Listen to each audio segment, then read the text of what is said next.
اور پھر جب بچی کی شادی ہو گئی، زندگی گزر رہی ہے، تو بھائی چھوٹی موٹی باتوں میں بڑے اس انداز سے معاملہ کریں کہ وہ جسے کہیں کہ آگ بھڑکنے نہ پائے، اور وہ تھوڑی سی جو انبن ہے وہ وہیں ختم ہو جائے۔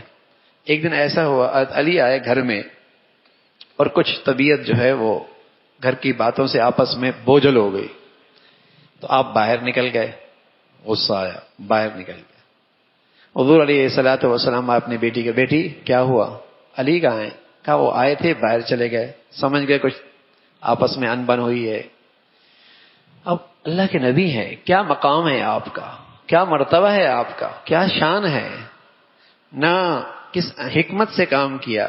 باہر گئے تو اس زمانے میں مسجدیں کچی ہوا کرتی تھی، تو علی مسجد میں لیٹی ہوئی ہے اور آپ کے ایک پہلو سے چادر بھی ہٹی ہوئی اور مٹی زمین کی آپ کے جسم پہ لگڑی ہوئی ہے۔ تو آپ نے بڑے پیار سے پہلے ان کا پہلو سے ہی کیا اور پھر فرمایا یا ابت تراب، اے مٹی والے اٹھو، یا ابت تراب، اے مٹی والے اٹھو۔ ہاں، اس انداز سے، محبت بھرے انداز میں، حالانکہ بیٹی سے ناراض ہو کے آیا ہے، اور بیٹی بھی کس کی؟ اللہ کے نبی کی۔ اور کون بیٹی؟ جنت کی عورتوں کی سردار، اور کون؟ فاطمہ، جس میں میرے نبی کی ساری محبت اولاد کی سمٹ کی آئی ہوئی ہے، اور اس کو پیار محبت سے گھر میں لے کے آ گئے، نہ ان کی سنی نہ ان کی سنی، خود درمیان میں لیٹ گئے، ادھر فاطمہ کو بٹھایا اور ادھر علی کو بٹھایا، اور دونوں کو ہاتھ لے لیے اور اپنے پیٹ پر ان دونوں کا آپس میں مصافحہ کروا دیا۔ فرمایا چلو بھائی تمہاری صلح ہو گئی۔ شکوے شکایت اس کی بھی نہیں سنے، اس کی بھی نہیں سنے، اور ایسا حکیمانہ طرز عمل اختیار کیا کہ دونوں کو آپس میں جوڑ دیا۔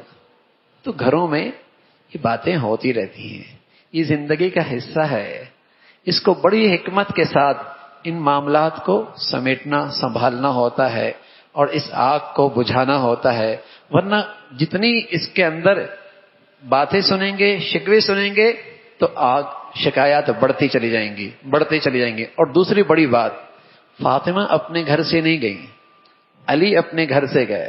اللہ اکبر، مرد کا کام ہے، بچی کو باہر نہ نکالے، اسے گھر سے نہ نکالے، اس کا غصہ کنٹرول میں نہیں ہے، اور پتہ ہے کہ غصے کی صورت میں کچھ اور غلط بات ہو سکتی ہے، تھوڑی دیر کے لیے دور ہو جائے، باہر ہو جائے، باہر ہو جائے، اور جب ٹھنڈا ہو جائے پھر اندر آ جائے۔ اس لیے کہ بچی گھر میں چلی گئی، بچی گھر میں آ گئی، تو بس اوقات وہ بیچاری کمزور ہے، وہ باتیں بھی کرے گی جو اس گھر میں ہوئی بھی نہیں، ہاں، اور مسائل بڑھنا شروع ہو جائیں گے۔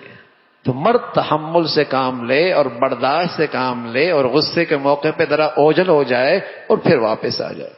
تو یوں اللہ کے نبی صلی اللہ علیہ وسلم نے اپنے بچیوں کی، اپنے بچوں کی زندگی سنبھالی۔ اللہ عمل کی توفیق نصیب فرمائے۔